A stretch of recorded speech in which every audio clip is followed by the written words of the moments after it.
Barrackpore rail স্টেশনের হনুমান মন্দিরে রামনবমী উপলক্ষে আয়োজিত হলো বিশেষ পুজো।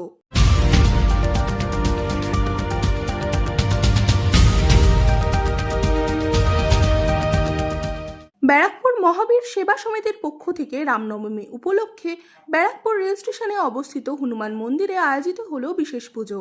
এই দিন বিশেষ পুজো উপলক্ষে সকাল থেকে অগণিত ভক্তের ভিড় লক্ষ্য করা যায় মন্দির চত্বরে। আগামী এক সপ্তাহ ব্যাপী বিভিন্ন কর্মসূচির আয়োজন করা হবে ব্যারাকপুর মহাবীর সেবা সমিতির পক্ষ থেকে।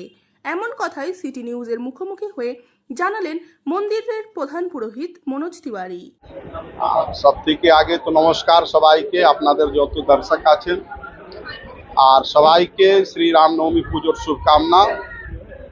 আজকে খুব বিশেষ দিন, আমাদের সনাতন ধর্মের খুব বড় দিন রামনবমী, শ্রী রামজির জন্মদিন। সেই জন্য হনুমান মন্দির ব্যারাকপুর প্রতি বছর যেরকম করে এই বছর আরও একটু আমরা চেষ্টা করেছি কি আরও ভালো করে। এটা আমাদের সপ্তাহ ব্যাপী, মানে 1 উইক এই অকেশনটা চলবে। আজকে শুরু হলো আর 13 তারিখে শোভাযাত্রা দিয়ে শেষ হবে। তার মাঝখানে কয়েকটা প্রোগ্রাম আছে, যেরকম কালকে ভোগ বিতরণ হবে, 10 তারিখে আবার ভক্তি সঙ্গীতের কার্যক্রমও আছে, তারপরে বাউল গান আছে 12 তারিখে। হনুমানজির জন্মদিন উৎসব পালন করা হবে, 151 কেজি লাড্ডু দিয়ে কেক কাটানো হবে। আমাদের respected MLA sir, MP sir আর অনেক বিশিষ্ট ব্যক্তিত্ব এখানে উপস্থিত থাকবেন আশা করছি। আর আজকে সকাল থেকে আমরা এখান থেকে মহাবীর সেবা সমিতির পক্ষ থেকে সবাইকে ফটো দিচ্ছি।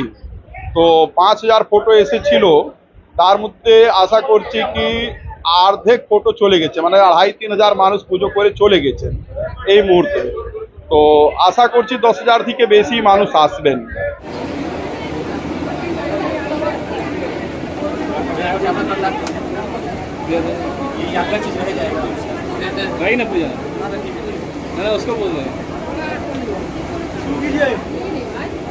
हरि ओम गोष्पदी कृतवारीसम मस्कीकृतो ते आंजनेयम मति पौमा नंदनम यत्र। मां जी का दर्शन करने से भक्तों का दर्शन करते हुए अंजलि देंगे।